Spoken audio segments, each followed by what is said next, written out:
Hello and welcome to the Responsive Family Sleep Podcast. I'm your host, Kim Hawley, holistic sleep coach, lactation consultant, peaceful parenting educator, and mom. If you've ever felt overwhelmed by all the conflicting sleep info, frustrated with sleep information that just plain felt wrong, or searched desperately for a truly gentle and responsive sleep approach, then you are in the right place. In each episode, we'll be answering your most pressing baby and toddler sleep questions, busting those sleep myths, and helping you understand truly developmental, biologically normal baby and toddler sleep, plus encouraging you to trust your intuition along the way. Let's get started. Hello, and welcome back to the podcast. This week, we're going to be talking about sleep advice and nursing and how to know if someone is giving you advice that might undermine your nursing supply, right? Or derail your nursing journey, because there's so much of that out there. You've heard me talk about this before. I've done other episodes on nursing, lactation, on sleep, but I feel like this is a very specific, important thing to be aware of, right? There is lots of advice that can undermine a fragile supply or even derail a really robust and established supply, and that there is so much variation, right? That we need to be aware that something that might work for one parent could be really detrimental to another.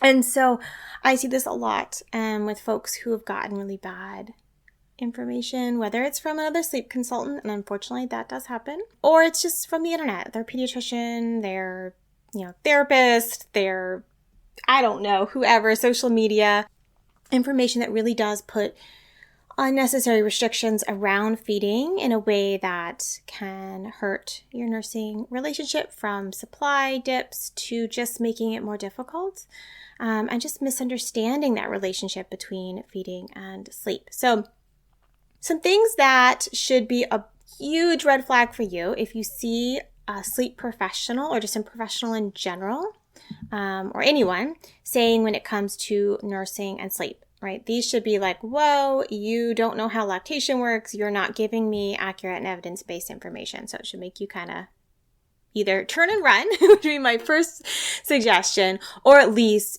come into that information very skeptical, right? Very, very aware that you're going to have to wade through a lot of BS if you're trying to take away something helpful. So first thing is calling nursing to sleep a bad habit, right? I have a whole podcast episode on this. I'll link in the show notes. It's one of the first few episodes talking about why nursing to sleep is healthy. It's normal. It's effective. It's what a lot of babies do, at least for some of the time. And it works and it's wonderful. And especially with little babies, we expect them to nurse a lot and sleep a lot. And so avoiding nursing to sleep can actually be really restrictive on feeding. Right now, it's not going to work all the time. It's not going to work for everybody. And you can change it in a way that is nursing supportive, right? So I'm not saying we can't change nursing to sleep or that everyone should be nursing to sleep or anything crazy like that. But broadly speaking, nursing to sleep is healthy, it's normal, and it's often the easiest way to get a baby or toddler to sleep, right? And it's normal. It's not going to hurt sleep development. Another thing that should be a huge red flag is blaming wake-ups on breastfeeding, right? Now, wake-ups are complex, and they are multifactorial, and they are multifaceted, and we can't fall trapped to really simplistic ideas like, oh, if I nurse my baby to sleep, then they're going to wake more. Are there some babies where that might seem to be true? Sure, right? But it's not a blanket simplistic truth. And so babies wake for lots of reasons, and it's not because you're nursing. That's not why your baby is waking up. Now, if your baby is waking up a lot and they're feeding a lot and you want to not feed them every wake, again, this can be done in a nursing supportive way. So nothing is all or nothing, right? But we shouldn't be blaming wake-ups on breastfeeding. Scheduling feeds is another big one here. We should not be scheduling feeds. We should be feeding babies in a responsive cue-based way. And this is true no matter how you feed them.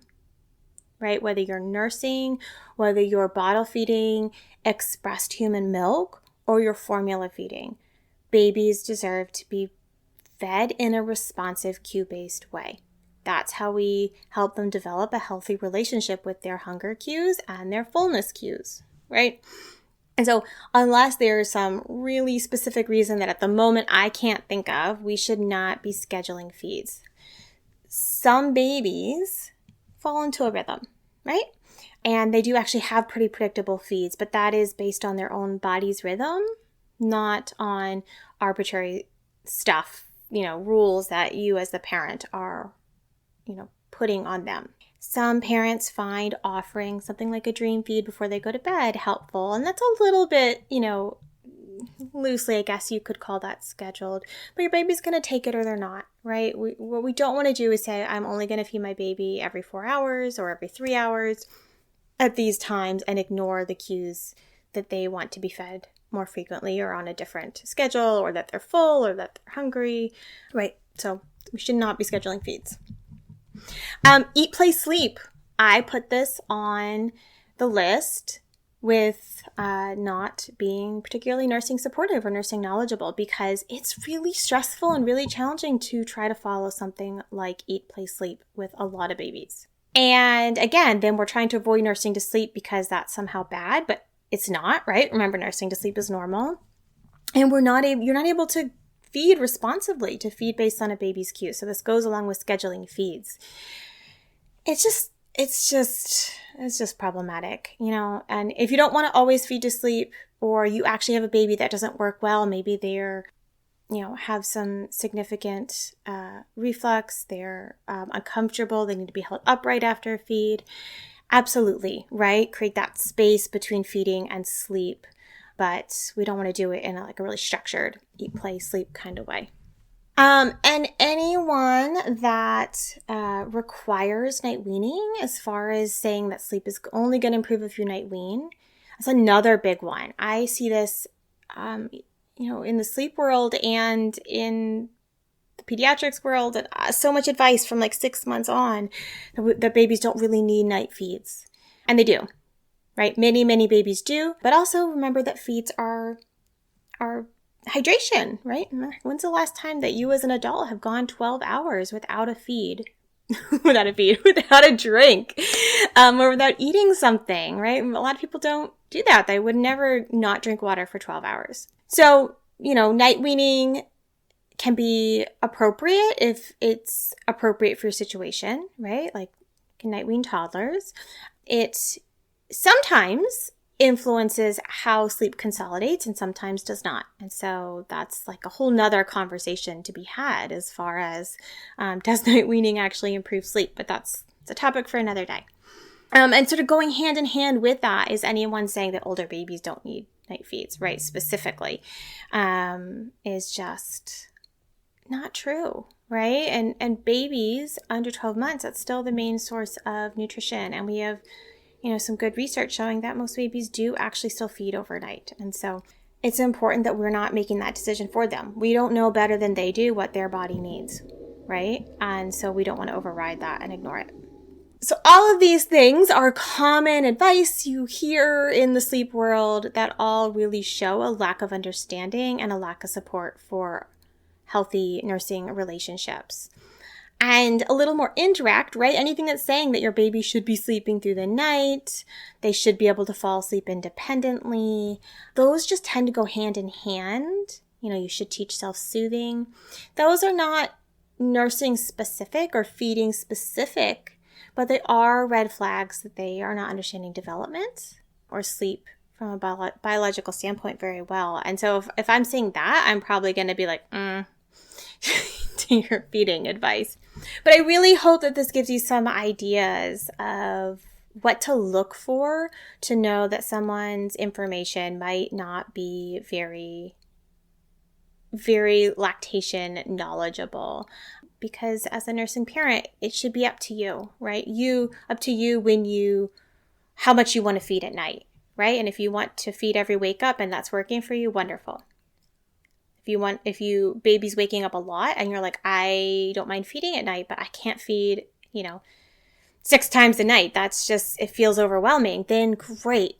Let's make sure that you reduce those feeds in a way that's both responsive and still has appropriate amount of nighttime feeding, right? So we can really make changes in ways that work, and we can ignore information that might undermine your supply or is just inaccurate, inappropriate, and then you can really find that balance with your nursing relationship and with your sleep journey that works, for you as an individual, as a dyad with your baby, and as a family.